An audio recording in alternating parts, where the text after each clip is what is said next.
प्रणाम ओडिशा। आज आउ एक नुआ कविता नहीं मु आपण मानक पाखक आसी।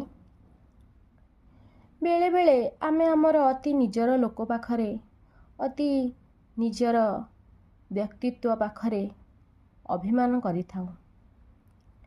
से केही भी हेई पारे, बापा माँ भाई बंधु केही भी से हेई पारे।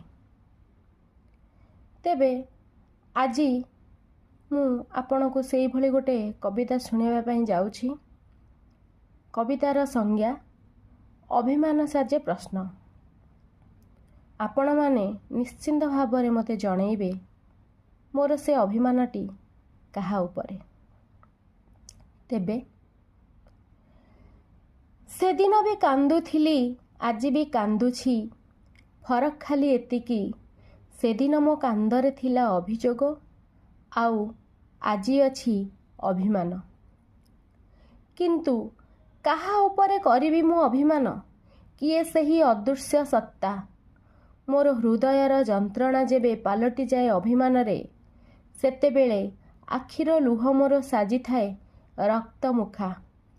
टोपा टोपा लुह होई खसी पड़े से गालर दुई पार्श्व दे, सते जेपरी तुरंत नदीटीए प्रवाहित हुए। संगे संगे बन्यार आशंका माड़ी आसे, कलाहांडियार मेघ परी आखि भितरे मो छाई जाए। काहा पई लुहर बन्या, किए सही व्यक्ति जनक, मो सह तार संपर्क बा कौन? कौन से ही मो भविष्यत ना से आउ किए? से मंदिर रे पूजा पाउथिबा पत्थरर मूर्ति नुहे तो? तेबे आपण माने निश्चिंत भाव में कमेंट रे जणाइबे से अदृश्य सत्ता जनक किए।